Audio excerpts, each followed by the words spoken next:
Bonjour, je suis Philippe Massoubre et bienvenue sur le blog expertcomptableenligne.fr. J'aimerais vous parler aujourd'hui des centres de gestion agréés et de leur utilité ou plutôt de leur inutilité, car en fait j'aimerais aborder avec vous un sujet qui est tout à fait révélateur de l'hypocrisie qui prévaut en France en matière de fiscalité. Les centres de gestion agréés initialement ont été créés pour permettre aux travailleurs indépendants de bénéficier d'un abattement de 20% sur leurs revenus. C'est-à-dire que l'on supposait que les travailleurs indépendants étant des fraudeurs patentés, eh bien ils devaient à ce titre-là, pour montrer patte blanche et avoir un abattement de 20%, adhérer à un centre de gestion agréé dont l'objectif est de contrôler les comptes des travailleurs indépendants, sachant que ceux-ci ont dans le même temps l'obligation d'avoir un expert comptable. Donc ça fait quand même énormément de contrôle. Pour des entreprises qui sont finalement des toutes petites entreprises, on a à la fois un expert comptable et un centre de gestion agréé.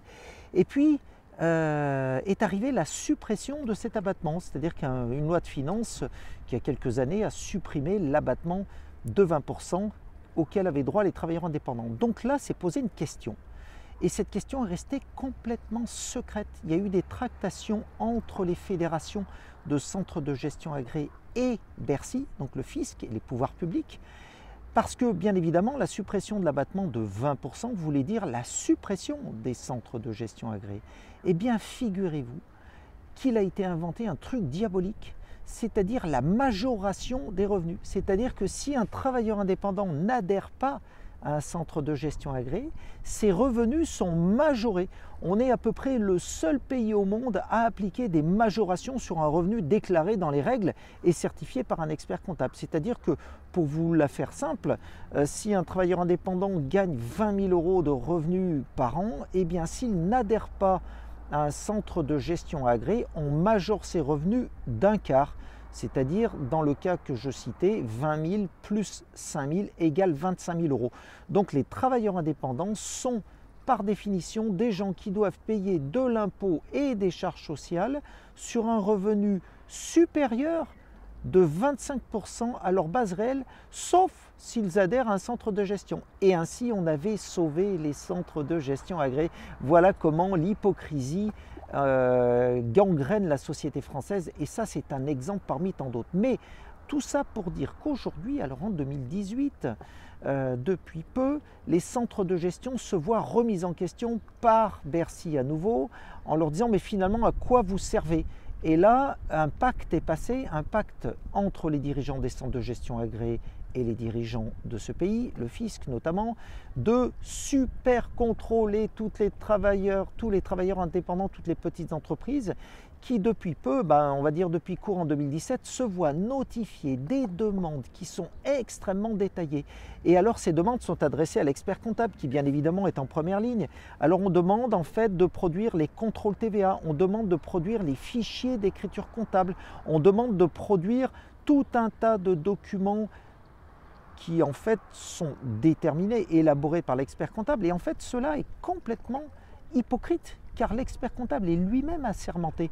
Un expert comptable, c'est quelqu'un qui a une déontologie, c'est quelqu'un qui s'engage, on va dire, sur la qualité des comptes. Eh bien non, cela ne suffit pas.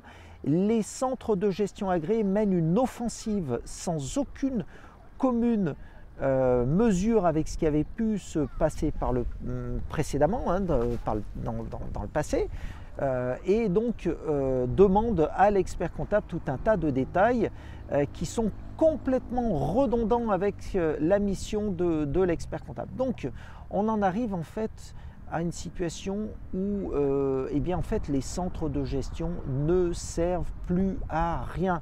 Il faut regarder les choses en face. Les travailleurs indépendants mériteraient d'avoir un abattement sur leurs revenus, ou à minima qu'il n'y ait pas de majoration de leurs revenus, ce qui est complètement scandaleux, complètement antidémocratique, y compris complètement contraire à l'esprit même du Code général des impôts qui pose un principe d'égalité des contribuables devant l'impôt. Et donc on est dans une situation complètement franco-française. Alors moi j'invite tous les travailleurs indépendants à vraiment réfléchir à leur statut, car au-delà de l'hyper-taxation dont ils font l'objet, c'est-à-dire taxation à 100% de leur BIC à condition d'adhérer à un centre de gestion agréé et 125% de leur BIC s'ils n'adhèrent pas à un centre de gestion agréé, mais aussi au-delà la non-déductibilité d'un certain nombre de charges qui, elles, le sont en société. Et là, je ne rentrerai pas dans le détail car cela pourrait faire l'objet d'une autre vidéo. Mais au bout du compte, eh bien, ces travailleurs indépendants sont les vaches à lait du système. Il faut être absolument inconscient ou très mal conseillé aujourd'hui pour être en entreprise individuelle. Et cela, même si on fait un petit bénéfice, car à partir de 15 ou 20 000 euros de BIC par an, eh bien ça y est, on est déjà dans une tranche où il serait intéressant de passer en SAS. Donc j'invite vraiment tous les travailleurs indépendants à réfléchir à leur statut, car ce statut est vraiment nul, mais à tous égards, à la fois au niveau de la responsabilité qu'encourent les dirigeants sur leur patrimoine personnel, mais aussi sur la fiscalité et la socialité qui pèsent sur leurs revenus. Voilà, c'était Philippe Massoubre pour le blog expertcomptableenligne.fr. À très bientôt. Au revoir.